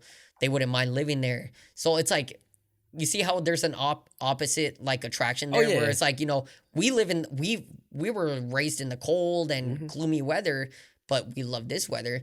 Right. People that live here want to go to places where it's rainy and cold and I stuff think like in that. general, like in human nature, people want what they don't have. Like people with straight hair want curly hair. People who like was born skinny and always skinny want to be big, and people who are big want to be skinny. Like, so it's always that attraction of like, oh, I want something that I never had just to experience like something different. So yeah, I mean, there's that talk about it, but I also want to talk about like how different people are, like LA people versus Seattle people. And I think something not only in artistry, but like, let's just talk about like road rage. Yeah. Like, oh my God. I have so many stories to tell, but we're gonna keep it short because we're running out of time here, guys. But yeah, you know, it's so different compared to living in Seattle versus LA. You know, like, I think the one thing me and John needed to get used to is road rage, people on the freeway driving, and you know, we've kind of adapted, but it's like, literally, guys, here in LA, I see an accident like twice or three times a day, versus in Seattle, I rarely see accidents. Right. You see cars like broken down, like on the freeway, bumpers everywhere, rear bumpers everywhere. It's not even just bumpers; it's trash. It's always trash is on the side of the freeways here in LA. Like, you don't see that in Seattle. Right. Like, Seattle is so clean. And of course, the air is so clean, like much cleaner, so much cleaner, so much easier to breathe than, you know, versus LA. There's a lot of smog and all that, you know. But yeah, guys, I would say the biggest comparison when it comes to living in Seattle versus LA is like the driving. Right. I see people, traffic. I see people driving fucking crazy. I see accidents happen. People are literally like shifting into lanes. Yeah. 5 lanes, and this is crazy. It's crazy. I had friends who like said like they got guns pulled on them and stuff like that because, you know, they were being cut off or something like that. So it's like people in LA are definitely more outspoken, more forward, and more direct, and you just don't want to get into anyone's bad side because you never know what could happen. Exactly. Yeah. I totally agree with that. And you know, I'm assuming, you know, when you think about moving out to LA, you guys should kind of already know that in general. But speaking on the positive side, I think people, as far as artistry goes, people are more serious about their craft and about the entertainment industry, and bring themselves up as more of a professional than Seattle. And I think that was one of the main reasons why we moved out here. Not only to build the connections, but also to connect with people who take themselves as serious as we do, you know. And I think we definitely vibed with the right people as far as that aspect. And we've created a lot of fire, just like building off of, you know, feedback and stuff like that. Even when it comes to like shoots and stuff like that, we definitely find more people who are more serious about, you know, into their craft, about like modeling, you know, being an artist, you know, shooting album covers and stuff like that. And obviously people are willing to pay more, like being out here in Hollywood and shit like that. So we definitely think this LA was definitely a move when it comes to artistry versus Facts. like Seattle. Facts. Yeah. Yeah, I agree with that too. Yeah. So I feel like, you know, a lot of people are in Seattle are career driven like in a different way as far as like entertainment. Like I feel like a lot of people who are into entertainment are driving away from Seattle and coming into LA or New York or stuff like that, and there's a lot of more like tech people like in Seattle. Yeah, there is. And you know, Amazon and stuff like that is booming up there, you know, is driving a lot of people out of the downtown area. So I feel like if you're into tech, like Seattle is where it's gonna be at, but if you're into entertainment, then like this is where it is. Yeah. I feel like Seattle is definitely on the come up as far as like artistry goes, but it's just not there yet. Yep. And we hope, you know, representing Seattle on the Artistry Drop in LA, you know, definitely brings more clout to our city. So yeah, that's where we're at. Yeah, Would you say the same? Yeah, I agree with that. Yeah. So how did I want to get a little bit deeper, like how did moving to LA really change like your mindset compared to like Seattle? I mean, you know, like moving to LA, of course, coming into it, we already knew LA is going to be fully different. You know, I wouldn't say it fully changed my mindset, but one thing I would say is it has made me work the hardest I've ever worked. Right. Versus in Seattle, you know, because in Seattle, I had a full-time job, Monday through Friday, 8 hours a day. And, you know, that was already, that was easy grind. You know, that's paying the bills and all that shit, you know. But I feel like now moving to LA, it's made me work harder than ever, because when you're in the entertainment business or you're creating content, there's just so much that you know, so much content creation that goes on. We're doing the podcast. We're both working full-time jobs. Of course, the full-time job is to pay for this place, you know, our podcast and everything. Things. Yeah, you know, a lot of good things. But, you know, like what you mentioned before on one of our podcasts, you do need to have a 9 to 5 to be able to do something that you like or that you want to do as a career, because you have to invest. You know, so that's a lot of people out here. Yeah, exactly. That's a lot. You know, social media is definitely one of those things where, you know, you see your favorite creator creating content, but who knows? Is it their full-time job or, you know? Yeah, because obviously we met a lot of verified people who have big followings on social media, but when we actually talk to them on a one-on-one off camera, like they have a normal 9 to 5. Yeah. You know, obviously like in social media, we think that since they have a big following, since they have the blue check mark, you know, they must be doing this full time. But actually meeting them face to face, you know, they're just normal people like like us. Yeah. You know, supporting the 9 to 5, they haven't reached that point to where like they could like confidently say that they're making this like a full-time thing. But definitely moving to LA, I feel like, you know, definitely changed my mindset in the terms of like considering myself as a professional and moving forward. And definitely I agree with you, this is the hardest we've ever worked on. Not only like photography and music videos on the side, but really focusing on this podcast is like a 9 to 5 job. You know, and the level of research and detail that we put into this podcast is really like spoke for itself. You know, this is what we're all about.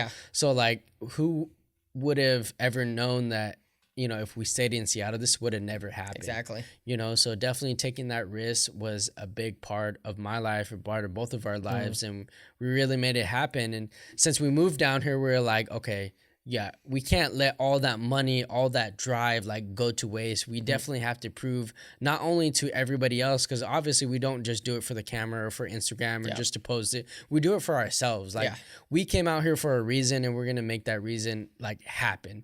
You know, just to prove to ourselves that we really could do it. Because, because like for me, like as I said earlier, I don't want to look back on my life 10 years and be like, okay, I could have moved to LA, I could have done this, I could have done that, which I already had that doubt. Like looking back at dance, I could have been this choreographer, I could have worked with this person, I could have been this, that, but like moving down here was like a second chance, and I'm like, shit, we're fucking doing it. And you know what? Like I said, you know, I'm glad you accepted my offer, because, you know, like we mentioned earlier, like we've had deep talks about that, you know, like the what ifs. Right. And the what if, bro, look at what we're fucking doing now. I know. You know, like, who would have known this is where we would be 3 years ago? But we're here now. So it's like all the grind, all the hours spent on doing, stuff to move down here and all the work that we've done, it's paid off. And, like I said, I'm excited to see where we go in the future. And for sure, it's just going to keep going. Hell yeah. Make it out here. Let's fucking go. It's positivity, people. Like, just keep that positivity. And I tell you, it's going to take you places. And I'm sure you will agree because, for sure. Yeah, like I said, I've always had that positive attitude and look where it's taken us. Yeah. I want to end this podcast like on a good note. Like we've, obviously said a lot of advice, but like we hope that this episode, especially because we haven't had a lot of episodes where it's just us. Yeah. I hope that our personal experience not only helps the people who are watching, but also inspires people who want to like take that next step into their life. Because just like me, like I was very hesitant. I didn't want to take that risk, but me still being young, under 30 years old, I was like, bro, this is the perfect time. Yeah. Like if I wasn't going to do it now, I'm never going to do it. So I hope that people, really resonate with this. If you have like a passion or hobby that you're thinking about taking full time, like just do it. Just do it. You never know what's going to happen. And of course, you need to take that financial step as we explained, But just really do it. You never know what's going to happen. And at least you can say you do it like 10 years later. And I say that's, like aside from even thinking about moving to LA, that's anything in general. Right. Like, if you need to get a job just to support the career that you're trying to pursue, guys, do it. There's nothing wrong with getting a 9-to-5 whatsoever. You know, like that job is going to help you pay and afford for everything that you need to advance in your career. So just do it.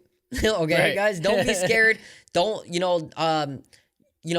social media is one of those things or those platforms where, it tends to hide what people actually do behind the scenes. But like I said, all of us are going through it and, we all have a 9-to-5, but hey, it's able to pay for everything that we love. And I mean, for me, I love my 9-to-5 because I'm in the film industry. Right. But, like John right now, he's working towards it. And, I know he's going to get to that point already and he's going to be able to finally leave exactly what he's doing. Yeah. Right. So, let's fucking go. Hell yeah. So like we hope this inspires everybody out there watching, and we hope that, you guys keep in tune with us because obviously we're bringing a lot more to the podcast. Yes, let's fucking go, guys. Yeah. If you guys enjoyed this podcast, we really hope you did because, we put a lot of thought and effort into this. Right. Drop a comment, hit the thumbs up, subscribe to the channel. And if you guys want to see more videos like this, please drop a comment too. Like, we do have a lot of topic and ideas that we want to talk about. It's just, we have so many dope guests to come on the show and share their story and, hopefully inspire you guys. But if you want to hear more inspiration from our stories personally, we will, work gladly to do that for you guys. If you guys are listening to this or if you guys want to stream it on any major streaming platforms, Spotify, Google Podcasts, whatever, it's all there.